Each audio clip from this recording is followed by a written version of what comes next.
કેમ છો બાપુ? કેમ આવવાનું થયું આજે? હા નીરવભાઈ મારે થોડુંક ટેન્શન છે. હા મેં ડ્રોન માટે સબસિડી મેં એપ્લાય તો કરી દીધી છે, બરાબર. પણ હવે ડ્રોન કઈ કંપનીનું લેવું એ મને જરા સમજાવશો? કંપની કરતાં આપણે ડ્રોન કેવું લેવું એ જાણવા માટે ખાસ એ જાણવાનું કે ગવર્મેન્ટે કયા કયા ડ્રોન સર્ટિફાઈડ કર્યા છે. બરાબર. તો એના માટે આપણે શું જોવાનું કે ડિપાર્ટમેન્ટ ઓફ જનરલ એવિએશન એટલે DGCA દ્વારા દરેક ડ્રોનને ટાઈપ સર્ટિફિકેટ આપવામાં આવે છે. તો પહેલું શું જોવાનું કે DGCA દ્વારા એ ટાઈપ સર્ટિફાઈડ ડ્રોન હોવું જોઈએ.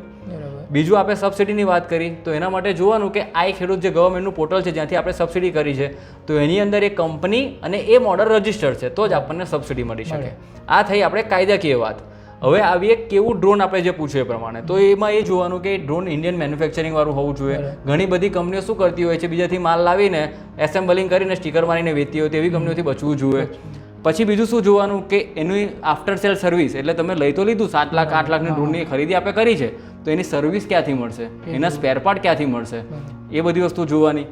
ત્રીજી વસ્તુ થઈ કે એની ટ્રેનિંગ ક્યાંથી મળશે કે ભાઈ તમે ડ્રોન લીધું છે તો DGCA દ્વારા લાઇસન્સ આપવામાં આવે છે તો એ લાઇસન્સ આપણને ક્યાંથી મળશે એ વસ્તુ જોવાની. એટલે એ ટ્રેનિંગ ક્યાંથી મળશે તમે જોઈ લીધું, એ બધી વસ્તુ તમે જુઓ એના પછી આપ નક્કી કરી શકો કે આપણે કેવું ડ્રોન લેવું જોઈએ. ખેડૂત મિત્રો, મેં બેઝિક માહિતી ડ્રોન વિશે આપણને આપી દીધી, પણ વધુ માહિતી આપણને જોઈતી હોય તો અમે ગુજરાતમાં પહેલીવાર આપણી ગુજરાતી ભાષામાં એક પોડકાસ્ટ તૈયાર કર્યો છે જેમાં આપણને ડ્રોન વિશે સંપૂર્ણ માહિતી 1 કલાકના જેવા ટાઈમમાં મળી જશે. તો આપ અચૂક એને નિહાળતો. એની લિંક અમે નીચે ડિસ્ક્રિપ્શનમાં આપેલી છે.